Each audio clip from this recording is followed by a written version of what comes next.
1 Reis capítulo 19.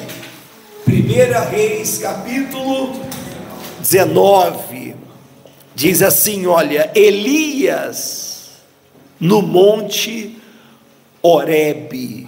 Elias, o profeta Elias, no monte Horebe. Diz assim: Acabe fez saber a Jezabel. Jezabel representa o diabo, Jezabel representa o mal. Então Acabe fez saber a Jezabel tudo quanto Elias havia feito e como matara todos os profetas à espada. A Bíblia diz que eram 450 os profetas de Baal. Eles se confrontaram no Monte Carmelo. Elias estava sozinho, humanamente falando. Na realidade ele não estava só, na realidade quem estava com ele era o próprio Deus. Como é o próprio Deus quem está com você, como é o próprio Deus quem está comigo, é o próprio Deus quem está com cada um de nós que estamos aqui nessa manhã. Posso ouvir um amém, gente? Amém. É Deus quem está com você. Fala para a pessoa que está do teu lado, irmã, é Deus quem está com você. É Deus. Aparentemente, talvez aparentemente pareça que você esteja sozinha. Aparentemente parece que não tem ninguém aí do teu lado, parece que não tem ninguém aí com você. Mas Deus está com você. Deus é contigo. Amém. Alguém pode dizer amém aí? Amém. Deus é contigo. Amém. Então, eram 450 os profetas de Baal. E aparentemente Elias estava lá sozinho. Ele fez um desafio com aqueles profetas, e ali ele fez uma oração, ali ele clamou a Deus. Deus fez com que o fogo caísse lá do alto, lá do céu, derrotando aqueles 450 homens. Nenhum deles permaneceu de pé, nenhum, todos foram derrotados e todos foram destruídos, amém? Amém.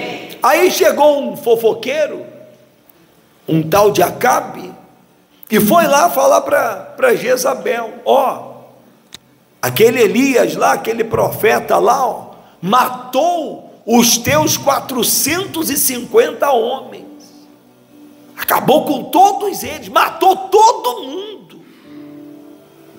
E quando Jezabel, ela ouviu o fofoqueiro, o Acabe, contando para ela a respeito do que tinha acontecido, lá no versículo 2 diz que ela mandou o mensageiro a Elias a dizer-lhe: façam-me os deuses como lhes aprouver, se amanhã a estas horas não fizer eu a tua vida como fizeste a cada um deles.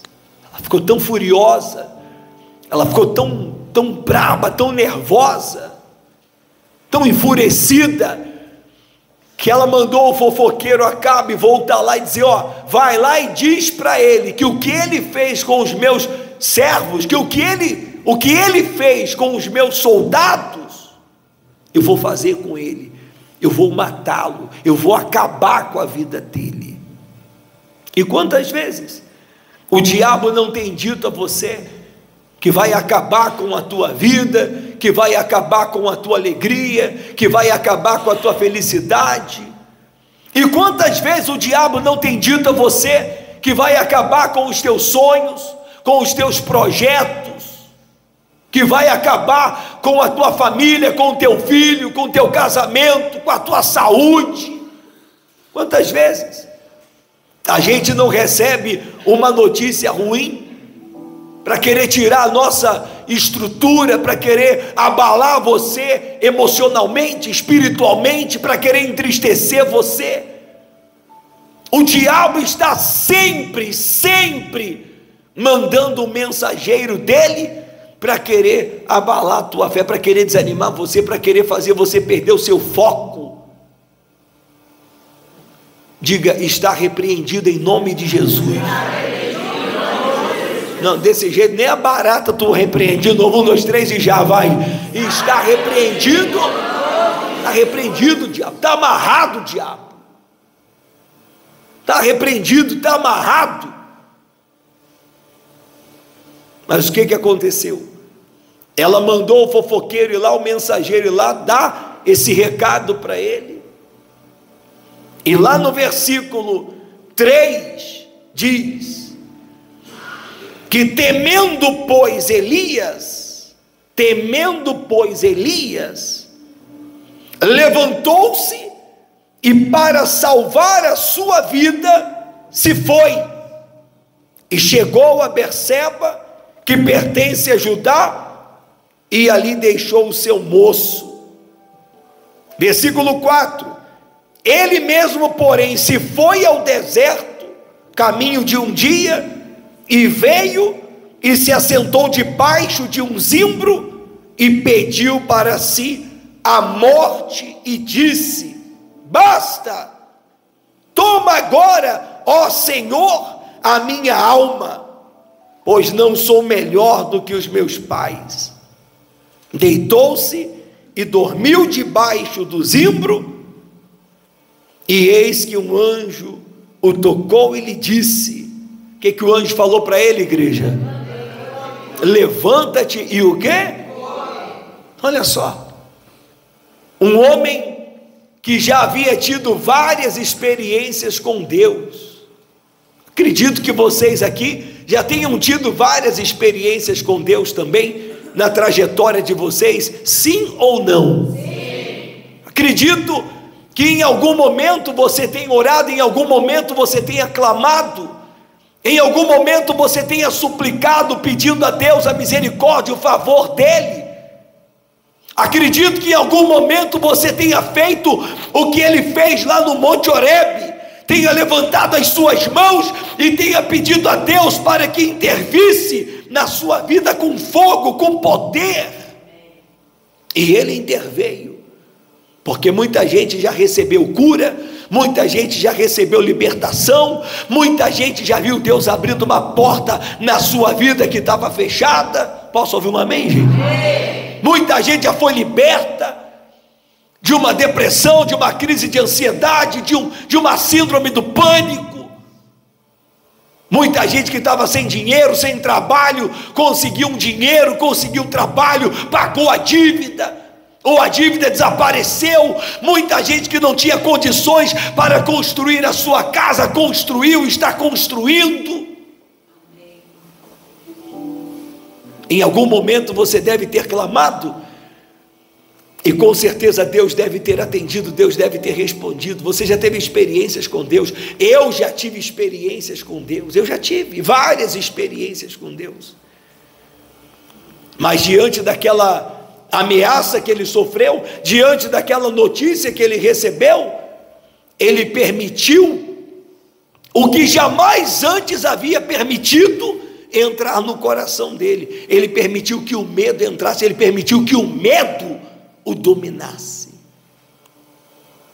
coisa que ele jamais havia permitido, coisa que ele jamais havia deixado. Veja, 450 homens querendo matá-lo, querendo destruí-lo, ele, teoricamente falando, sozinho, sem ninguém do lado dele,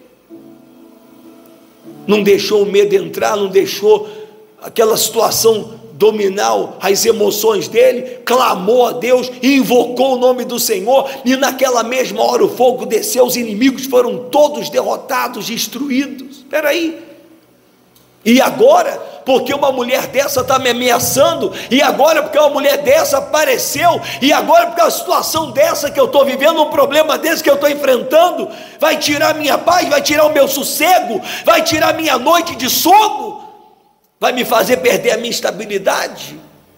Não, o mesmo Deus que foi comigo no passado, continua sendo hoje e sempre vai continuar sendo.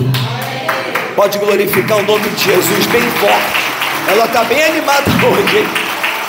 Posso ouvir um amém, irmão? Está difícil de bater palma, mas ela está animada hoje. O mesmo Deus que foi comigo no passado é o Deus que é comigo hoje, e é o Deus que vai continuar sendo comigo. Como é que eu vou deixar o medo entrar? Como é que eu vou deixar o medo dominar as minhas emoções? Como é que eu vou me deixar levar pela situação, pelo que eu estou vivendo, pelo que está acontecendo? Enfim, ele perdeu o seu equilíbrio, ele perdeu a sua motivação, deixou o medo aflorar, ficou com medo, e por conta do medo acabou fugindo, foi lá para o deserto, lá no deserto encontrou uma árvore, foi para debaixo da árvore, e ali ficou pedindo para Deus a sua morte. É o que a gente vê acontecer na igreja, com pessoas que teoricamente haviam tido um encontro com Ele, pessoas que quando começam a passar por uma luta, pessoas que quando começam a passar por uma crise, pessoas que quando começam a passar por uma situação difícil, começam a pedir a Deus também o que? A igreja? A morte. Ah, Senhor, não estou aguentando. Ah, Senhor, está difícil demais. Ah, Senhor, está pesado demais. Ah, Senhor, essa cruz está muito pesada para mim carregar, para mim levar. Pessoas que acabam se afastando do evangelho, pessoas que acabam se afastando da igreja. Gente, pelo amor de Deus, olha aqui para mim, pelo amor de Deus, acorda, não dorme não. Um problema vai te afastar da presença de Deus, um problema vai te afastar da casa de Deus. Às vezes uma chuva afasta as pessoas da igreja, às vezes o frio impossibilita, impede as pessoas de virem à igreja. Estava ali na porta recebendo vocês, uma irmã nossa aqui da igreja disse: bispo, eu fui ligar meu carro hoje de manhã, coisa que nunca havia acontecido, para vir para a igreja, e o carro não ligava de jeito nenhum. Nunca havia acontecido, não é verdade? Ela foi ligar e o carro não ligava. Ela poderia simplesmente falar o quê? Ah, Deus sabe, fui ligar o carro o quê, gente? Não ligou, vou ligar ali na internet e vou assistir o culto pela internet, ou então não vou ficar em casa, porque Deus sabe, ó, me arrumei, estou toda ajeitada para ir para a igreja e o carro não ligou. Ela disse não, ela falou isso aí, não, o diabo não vai me impedir de ir aonde eu tenho que ir, ou de fazer o que eu tenho que fazer. Ela ligou, chamou o Uber e veio para a igreja e está aqui no culto. Posso ouvir um amém, gente? Mas e se é outra pessoa? Mas e se é outra pessoa? Ah não, Deus sabe, Deus viu. Quantas mulheres não desistiram de Deus, ou quantos homens não desistiram de Deus, quantas pessoas não desistiram da casa de Deus, porque fizeram um pedido, e aquele pedido que ela fez não se tornou realidade, não aconteceu do jeito que ela esperava que acontecesse. Ah, mas você não foi por quê? Mas você não está indo por quê? Ah não, porque eu esperei que fosse de um jeito e não foi do jeito que eu esperei que fosse. Atendi uma senhora agora, semana passada, retrasada, ela me mandou a mensagem: bispo, pelo amor de Deus, ora pelo meu irmão que ele está mal. Eu liberei uma palavra profética sobre a vida dele, eu falei em nome de Jesus, que ele receba a cura, que ele seja curado pelo poder de quem? Deus. E hoje ela veio à igreja e disse: bispo, meu irmão faleceu, meu irmão morreu. E eu disse para ela: querida, essa foi a vontade soberana de quem? De Deus. A nossa vontade é que ele estivesse aqui, e nós liberamos uma palavra profética sobre a vida dele, para que ele recebesse a cura. Mas quem decide se você vai ou não viver, quem é que decide, gente? É Deus. A última palavra não é a minha, não é a sua. Não é a sua vontade, ou não é a minha vontade que vai prevalecer, é a vontade de quem? Mas ela está aqui na igreja, está aqui firme. Se fosse outra pessoa, ah não, como aconteceu no início da pandemia, nós tínhamos uma família aqui na igreja, eram 4 ou 5 pessoas, no início, logo no início da pandemia, logo no início da nossa igreja também, o negócio estava pegando fogo, estava um fervo, a pandemia, E uma senhorinha de 80 anos quis ir visitar a irmã dela que estava com vírus. Não, não vai, não, eu vou. Não vai, eu vou. Foi. Quer dizer, caçou pulga, como é que fala? Para se coçar. Tem gente que é assim, ela mesma arruma problema para ela. Pegou o vírus, foi para o hospital, família pediu oração, oramos, não resistiu, morreu. Fala isso aí, gente, vai. Morreu. Não, de novo, 1, 2, 3 e já vai. Morreu. E a família ficou revoltada porque ela morreu e se afastou da igreja, como se a igreja, ou como se Deus tivesse a responsabilidade que ela deveria ter tido, de não ter saído de casa e de não ter ido visitar a irmã dela que estava com vírus. Ah não, mas eu pedi a cura e Deus não curou. Ah não, mas eu pedi a intervenção e Deus não interveio. Quantas pessoas não estão longe da presença de Deus hoje, porque talvez tenham pedido para Ele alguma coisa que Ele não tenha feito acontecer. Pessoas que acabaram se deixando levar pelo medo, pela insegurança. Mas Deus foi tão bom, Deus foi tão misericordioso, que quando viu ele naquela situação, mandou um anjo lá falar com ele. Deus mandou o que, igreja? O anjo chegou para ele e falou assim: rapaz, levanta, e o que?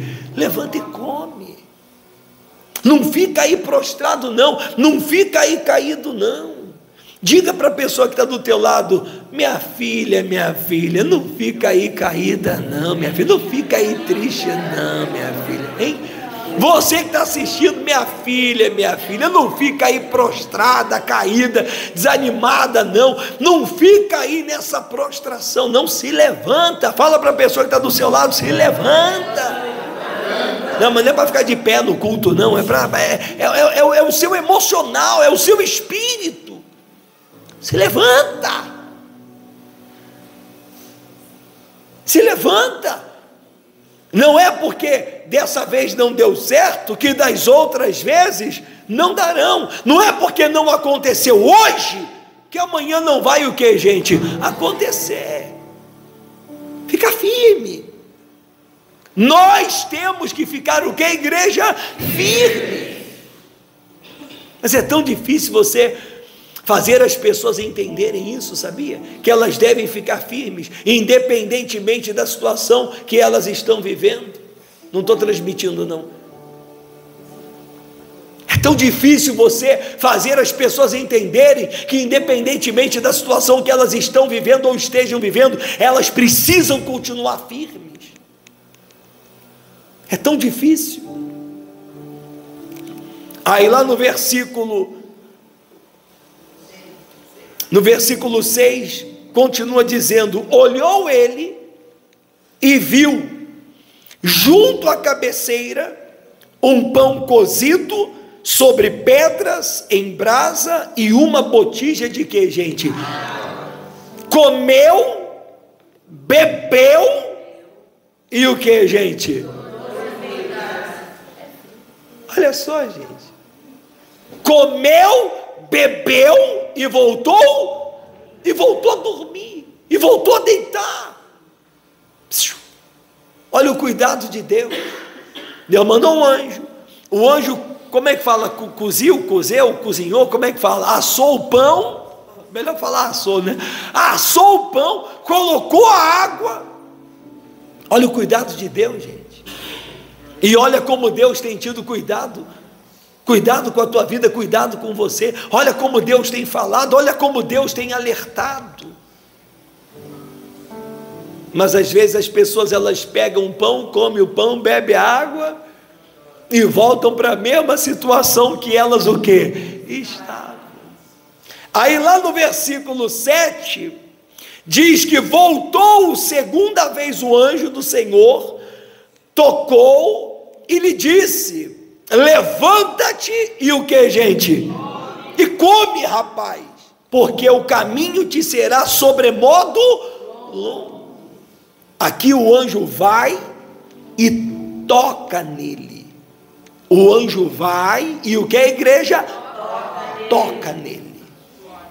O anjo não apenas aparece para ele e diz para ele comer e beber, não, o anjo aparece e o anjo toca nele.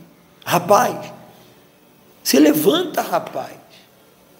Para de ficar reclamando, para de ficar murmurando, para de ficar blasfemando, para de ficar abrindo a boca, para ficar confessando derrota, para ficar falando besteira. Come e bebe, porque você ainda tem uma jornada longa pela frente.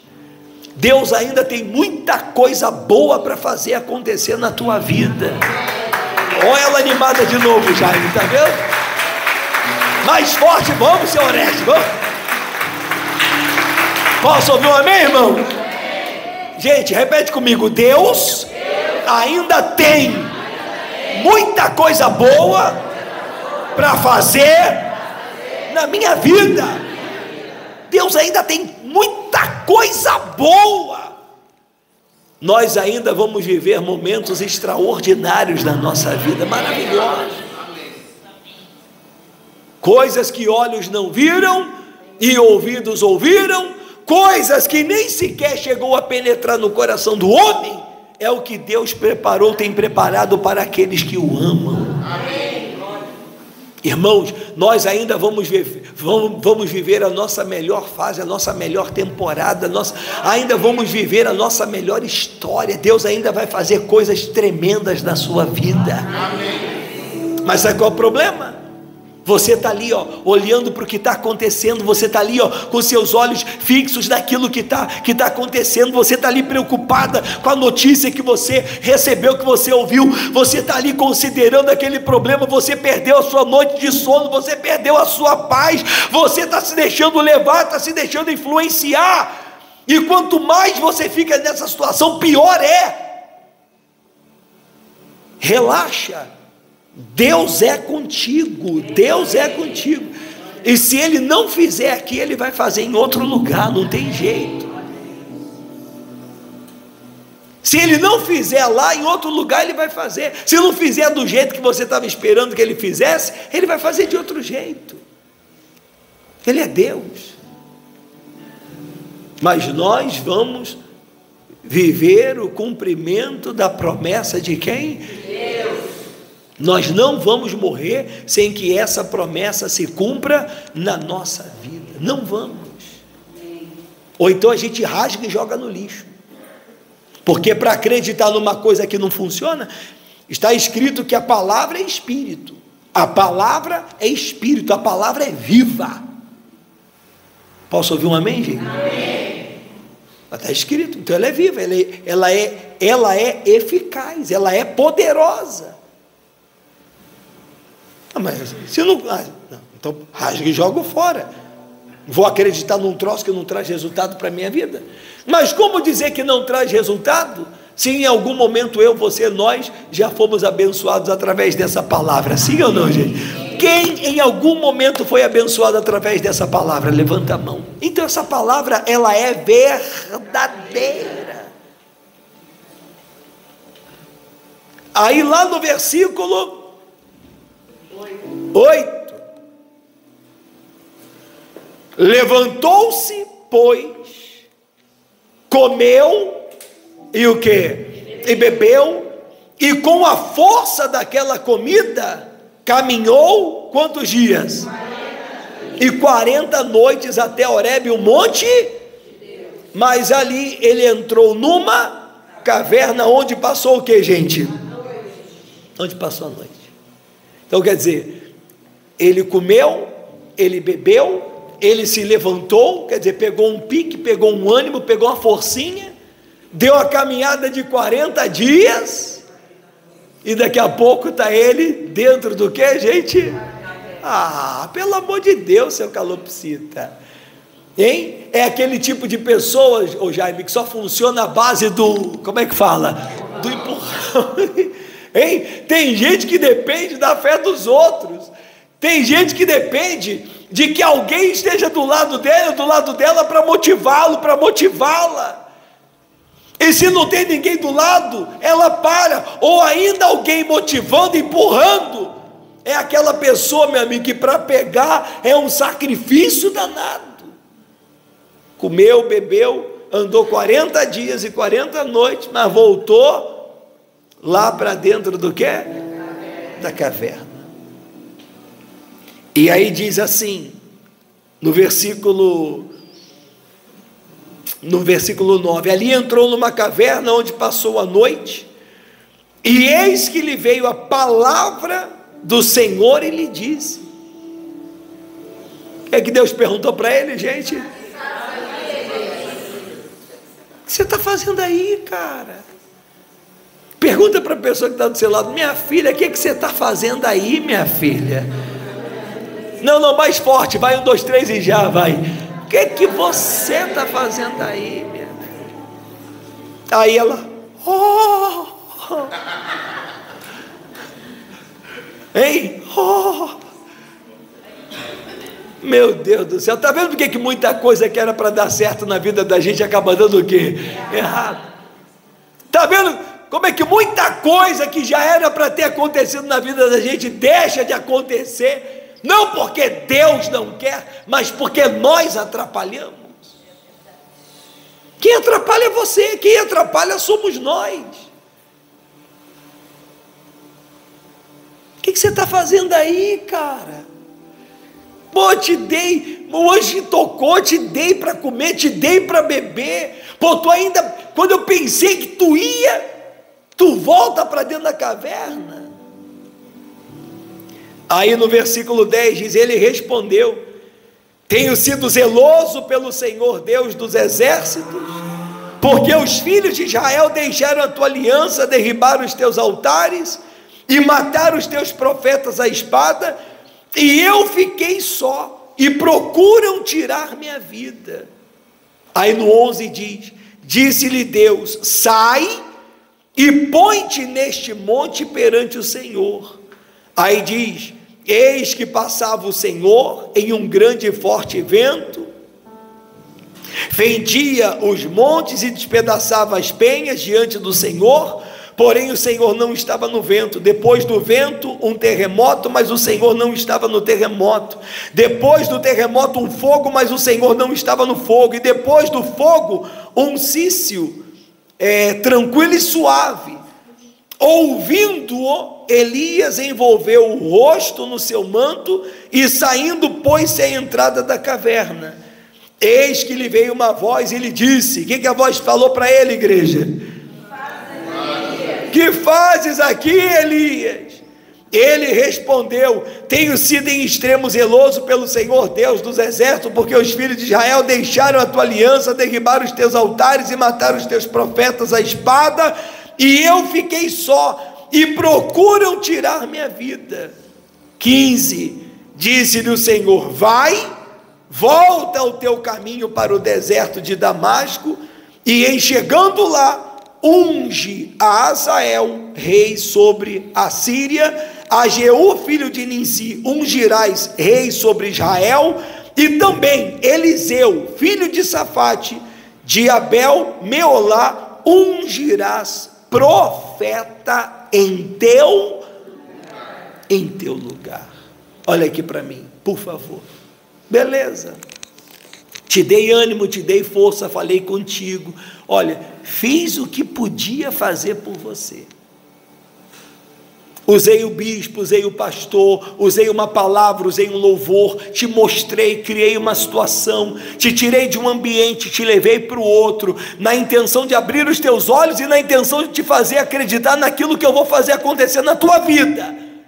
Mas já que tu não quer, beleza, tu vai sair da jogada, tu vai sair fora, tu vai voltar lá para o teu lugar, vai pegar o óleo, vai pegar o azeite, vai ungir o fulano no teu lugar, e o que era para acontecer na tua vida, vai acontecer na vida do outro.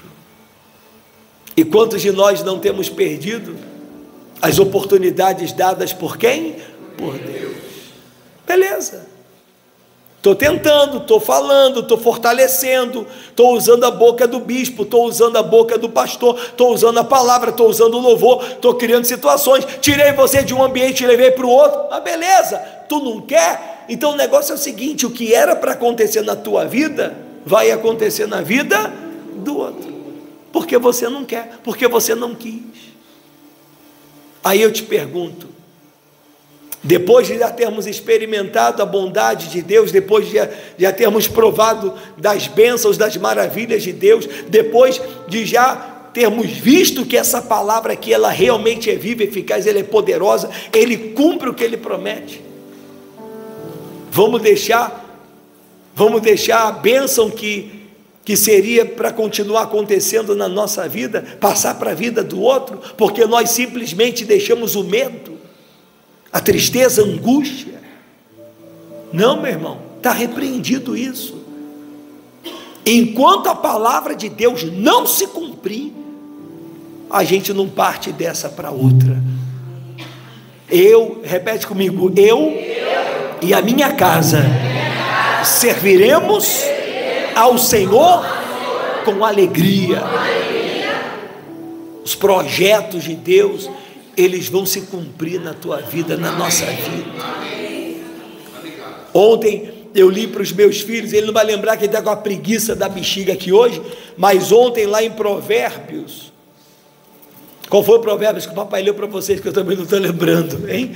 Se eu não me engano foi Provérbios 22, que fala que é Deus quem coloca dentro de nós tanto o querer, quanto o realizar. É Deus quem dá para você o sonho, e Ele te dá o poder para você realizar o teu sonho. O poder para realizar o sonho é a oração. Posso ouvir um amém, gente? Amém. O poder para realizar o sonho é o que, igreja? Mas é Deus quem coloca dentro de você tanto o querer quanto o realizar. É Deus que coloca o desejo. Ontem eu comprei uma cartolina para cada um lá em casa, dei um lápis para cada um e mandei cada um desenhar aquilo que quer que aconteça na sua vida nos próximos dias. Eu fiz o meu, eles fizeram deles. A Viviane não fez o dela, porque ela disse que não quer desenhar, ela quer colar as fotografias que ela vai mandar imprimir hoje. Sabe o que eu fiz? Peguei as cartolinas, colei tudo lá no guarda-roupa de casa. Que isso, bispo? No guarda-roupa? No guarda-roupa. Ih, mas está parecendo a favela. Colei tudo no guarda-roupa. Primeira coisa quando a gente acorda e levanta é olhar para onde? Para o guarda-roupa. Então, Deus, que tudo que nós desenhamos aqui se cumpra e aconteça na nossa vida nos próximos dias. Não interessa a situação, não interessa a condição, não interessa nada, é a tua palavra que está prometendo, e a tua palavra é fiel e verdadeira. Agora ela ficou animada aqui nesse lado, hein? Mais forte para Jesus. Posso ouvir um glória? Então, se eu fosse você, eu faria a mesma coisa. Não fica se fixando na situação, na condição, não, nada disso. É Deus quem coloca dentro de você o querer, o sonho, e Ele te dá o poder para realizar esse sonho, que é a oração. Desenha ele no papel e cola lá, e vai orando, e vai declarando, e vai profetizando, porque vai sair do papel e vai se cumprir na tua vida. Agora, se você fica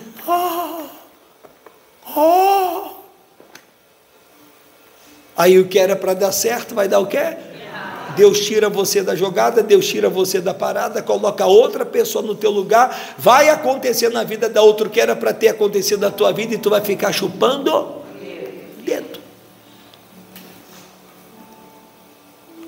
Então nós vamos orar, e eu quero que nessa oração você fale com Deus: meu Deus, independentemente do que os meus olhos estejam vendo, independentemente do que os meus ouvidos estejam ouvindo, eu não me movo por isso, eu me movo pela fé. Eu creio na tua palavra, e ela vai se cumprir na minha vida. Estamos certos, sim ou não? Sim. Pessoal aí atrás entendeu, sim ou não? Fica de pé e vamos orar então. Dá uma esquentada na mão aí, ó. Que Deus abençoe você, tá bom? Fique na paz em nome de Jesus. Que Deus abençoe a sua semana e que Deus abençoe a sua família. Ó.